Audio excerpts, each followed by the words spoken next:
cow. Now, the studio audience.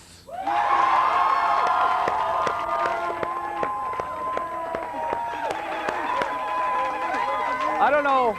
Wow. Now, I don't know, Glenn. I have no idea. Oh, okay. I don't know if you can see this at home, but it's storyteller setup tonight. The audience is sitting in front of the cameras tonight. Different. Yeah, it's a little different. And the reason for that is because we have a new segment.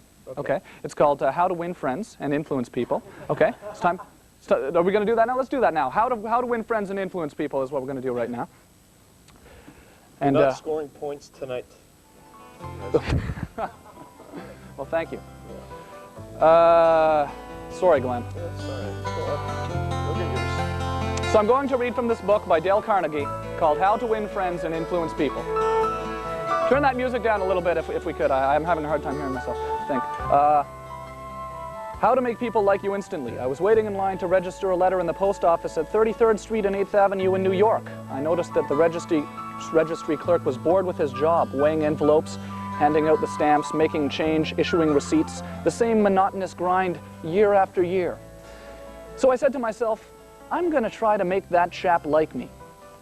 Obviously, to make him like me, I must say something nice, not about myself, but about him. So I asked myself, what is there about him that I can honestly admire? That is sometimes a hard question to answer, especially with strangers, but in this case, it happened to be easy. I instantly saw something I admired to no end. So while he was weighing my envelope, I remarked with enthusiasm, I certainly wish I had your head of hair. He looked up half startled, his face beaming with smiles. Well, it isn't as good as it used to be, he said, modestly. I assured him that although it might have lost some of its pristine glory, nevertheless it was still magnificent. He was immensely pleased. We carried on a pleasant little conversation, and the last thing he said to me was, many people have admired my hair.